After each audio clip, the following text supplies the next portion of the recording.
串本線の歴史ということなんですが、串本線の公式としては奈良時代に宋の行基という方が発見をしたということが伝わってます。でただこの町になった今の温泉街になったきっかけは、戦国時代に武田信玄が温泉寺のお寺を立派に再興をして温泉の町を作ったのが今のこの温泉街の形ですね。でそれからずっとこの四本線の前の道が昔の街道の名残で、草津温泉から山を越えて善光寺へ行くその街道の宿場町として栄えていたというふうに伝わっています。うちは金具屋という名前が、これなんでこんな名前かというと、もともと鍛冶職、金具を作る職人だったんです。でそれが江戸時代でここで仕事をしている時に裏山が土砂崩れで大きく崩れてしまって、その復興で土地を慣らしていたらそこから温泉が湧き出したもので、その温泉を手に入れた形になりましたんで、宿屋を始めようということで江戸時代の中頃ぐらいに、しかも金具屋という名前で宿屋を始めるということになりました。もともと温泉街が昔からあって古い旅館さんもたくさんあるんですけれども、金具屋も260年ちょっと前、私が9代目にあたりますが、それでもまだまだ古いお宿さんも多い中でやっています。でそのままもともとは湯治宿として、本当にこれは信州でもと山奥でなかなか遠くから行き来するということはできませんでしたから、この近隣の人たちの湯治や療養の場所として江戸時代から非常ににぎわっていたようなんです。でそれが昭和の頭、大正の終わりにですね、鉄道がいよいよ隣の湯田中まで来るということになって、ではこれからは観光の時代だということで、その時は6代目です。私の曽祖父が地元の宮大工をたくさん連れて日本中の観光地をいろいろと見て、立派な旅館建築、豪華な建物を作ろうということでやったのが木造4階建て、今ちょうどここがその1階になるんですけれども、木造4階建ての歳月楼という建物、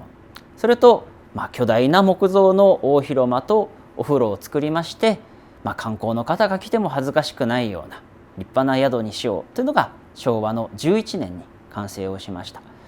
ただすぐ戦争になってしまって、まともに営業ができたのは 2,3 年ぐらいというふうに聞いてます。でもその後戦後大変な時代を挟んで、戦後に復活した善光寺の参拝旅行で、この辺はにぎわいを取り戻して、で金具屋も旅館としてきちんとやっていけるようになったということなんですね。ただその後また今度時代が変わって高度成長期というのになります。でそうすると古い旅館に泊まるよりもバスでたくさんのお客さんが何百人という会社の旅行が来て、で大きな宿、大きなホテルが求められるようになってしまったんですね。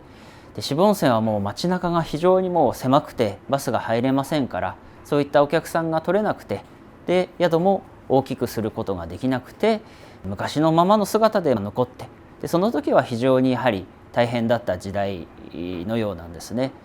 ただそれで大きく開発をされなかったから、この昔の温泉街のままで渋温泉は残って、うちもこの古い建物がそのまま残って、今のお客様にはまた海外のお客様に非常に珍しい建物、日本の文化が残っているということで来ていただいてます。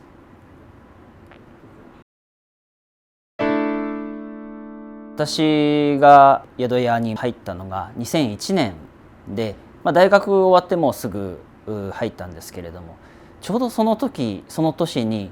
ジブリの「千と千尋の神隠し」が公開になったんですね。それ以降なんですが、千と千尋に出てくるような建物であったり、その温泉の文化というものが日本だけでなくて世界中の人たちに知れ渡ってですね、木造の宿なんかは本当に割と評価されなかった時代も続いたんですけれども、あの映画以降そういうものが貴重であると、価値があるということでガラッとその評価が変わっていってですね、金具屋もそういったの好きなお客様にどんどん来ていただけるようになりました。ただそれだけではなくて、やはり今まで来られてなかった若年層、若い世代の人たちにそういうアプローチを続けていこうということで、縁があって始めたものなんですけど、音楽のイベントであったり芸術のイベントであったり、あとはゲームですね。カプコンさんの「モンスターハンター」というイベントが渋温泉でコラボイベントを行ったりと、ちょっと古いいわゆる老舗のとか昔の温泉場とはなかなか一致しないようなことを積極的に取り入れまして、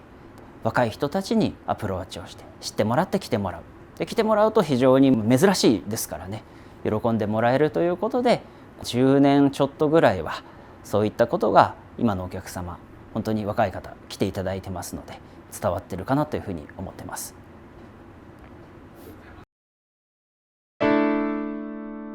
もううちは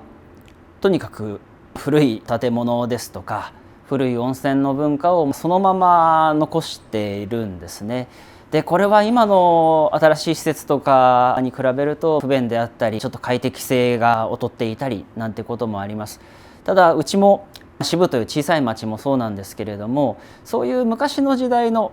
昭和の初めとか昭和の初期のそういった時代をそのまま残していて、それをいろんな方々に体験をしていただくと、そういう形で若い方や海外の方に楽しんでいただければなと思っています。なので本当に古いものは大事にして残していきたいと思っています。一つはやっぱり建築で、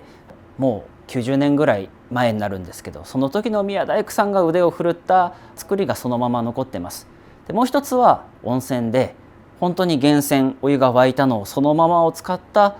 さまざまなお湯を館内で楽しむことができますので、温泉と建築、その2点が一番の特徴になります。楽しんでいただければと思います。本当に珍しい建物で、一回なくなってしまうともう二度と作ることができないんですね。なかなか世界中を探してもそういうところはないと思いますので、是非来ていただいて体験をしていただければと思ってます。